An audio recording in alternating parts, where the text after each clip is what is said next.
On this road, the last day, I will take a closer look at Shafer Trail Road, which is the beginning of the White Rim Trail, and also hike Neck Spring off to the left there. The lower arm of the Y is a continuation of Grandview Point Road. This is the Shafer Trail down to the White Rim Trail. I can remember going down this trail on my bike, fully loaded. Took all the energy I had on the hand brakes to keep from continually rolling, and I think, if I remember correctly, I had to stop at a couple of points just to relax my hands and my arms. Then once I was down, it was no big deal. I went down late in the afternoon, so I camped down that road to the left, right there at that juncture, and then started off the next morning early. For a great adventure it was.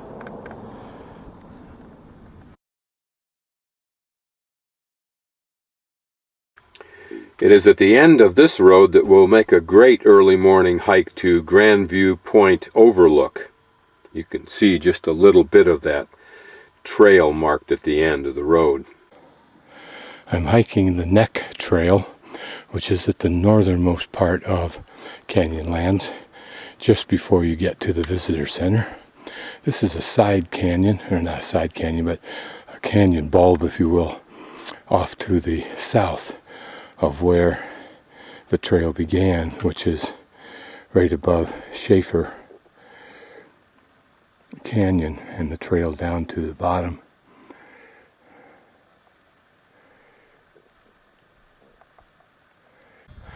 An interesting part of history. Don't know what its function was. I do see a piece of piping up there, just sitting on a post, abandoned. Maybe that can give us a clue. It's interesting that it has 3 levels, but only 2 crossbars at the top. Was it for a water sluice? Or some, I was going to say some kind of gauge railroad, but certainly you wouldn't put that high up in the air when you could just put it on the ground. Don't know what the pile of rocks indicates. Nearby is this small indentation, a cave indentation. Lots of trees suggesting that up there's a spring. Maybe that device was for channeling water, aqueducting it somewhere down below. A little bit deeper view, but I also notice a hint. Notice up here a piece of galvanized pipe, 1.5 inches maybe. So maybe that had something to do with the movement of water for sure. Here on the walls is some evidence of water flow, but more importantly, notice it's coming out of that crack. Water will move down to a hard level and then move horizontally. And notice below that there's sufficiently enough gathering on that ledge right there to spill over at that one spot, and it looks like it's fresh. Another source of water in the desert. Another canyon with people in it. And I just saw a bird fly in right over there. And we'll keep an eye out for, oh, there it is. Oh, it's again another pretty intimate little canyonette, for lack of a better term. Evidence of lots of water, apparently. At least enough to feed these trees over time. I say intimate because I came up a little side trail to get here.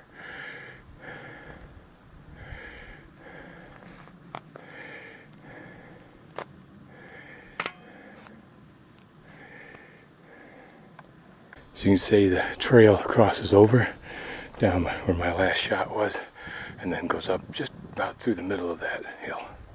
Okay, this kind of answers the earlier question. This was a water trough for the cows. And it probably had a method with pipes to bring water down to keep it kind of filled on a continuing basis. I find that sharp megalith, if you will, across the canyon there curious. Did it get there by falling from a greater height, maybe hundreds of years ago, as that wall was eroding back? Or did it just slowly tip over and end up like that? Past a group of elderly people having lunch up on the outside of that point right there. Hopefully I can stay ahead of them. I'm guessing about 2/3 of the way through the hike. It's very unclear to me how we're going to get, I assume, over to that side and back to the right where we started. But I must assume that the people who put in the trail knew what they were doing. An old barbed wire fence from the cattle days. This park was inaugurated in '64. I'm assuming at that time in this park, almost all, if not all, private enterprise ceased.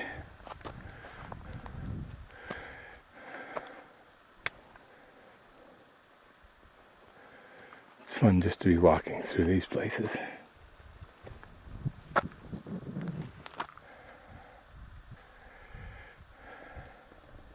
It's interesting how brilliantly the green on that cottonwood stands out.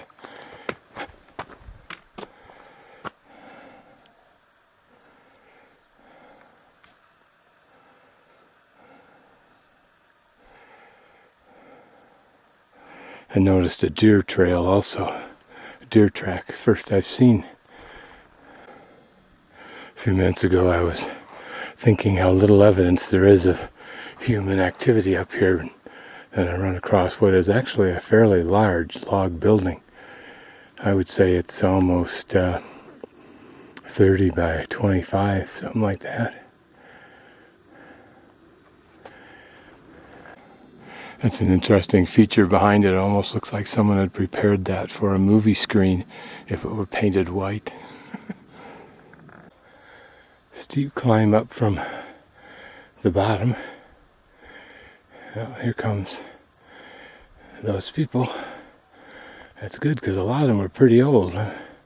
This is a pretty tough scramble up through these rocks. It's a little bit deceiving right here, but behind the tree where you come up it's much steeper.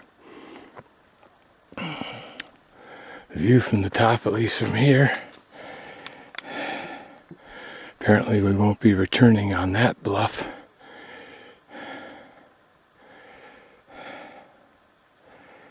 And there in the center at the top, you might be able to see the cars.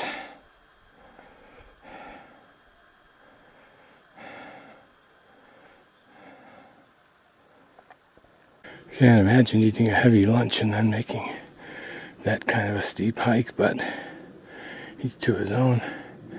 But they're coming, I better get going. This is a nice view from on top, looking down into one of those little canyonettes. You can imagine that there was water and vegetation, probably a place where deer would migrate to, maybe. It would seem like an ideal place for hunter-gatherers to hang out once in a while.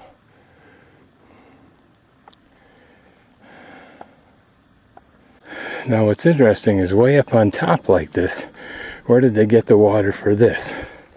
Maybe there's a shallow basin up here a little ways that would catch water, and they could channel it down here in pipes that we can't see any longer.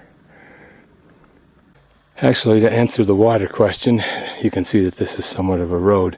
Maybe you can't, but you can see that certainly a vehicle could be brought down here fairly easily. It's clear from the pinyon berries on these pinyon pines and the berries on the ground that this would have been an ideal time for Native Americans, hunters and gatherers, to be here. Just below that outcropping should be the canyon I climbed out of. We recognize that little knoll.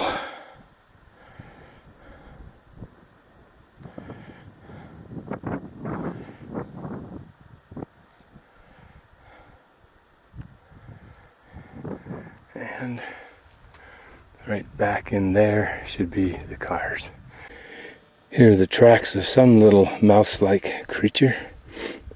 I think that's its tail mark, that little diamond-shaped thing to the right. It's probably moving then from right to left.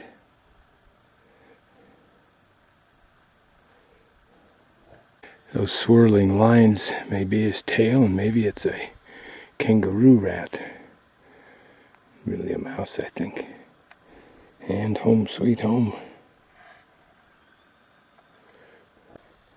We shouldn't leave this desert without having an idea of what these little mounds are on the surface. They're very, very fragile, and they're called cyanobacteria. And they're a composition of algae, lichen, moss, and bacteria. It takes maybe 100 years for them to recover from a footprint. But they hold the soil together, and actually, if seeds from other plants land on them, they have a much, much higher probability of propagating, taking hold and growing. This hike begins over there at the cars, wanders to the left, meandering down the hill until it gets to the bottom. There, of course, you can see a couple of hikers and make out the trail. And then here's this spectacular view from the top of this amphitheater.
I think that's the beginning of the Shafer trail or road down.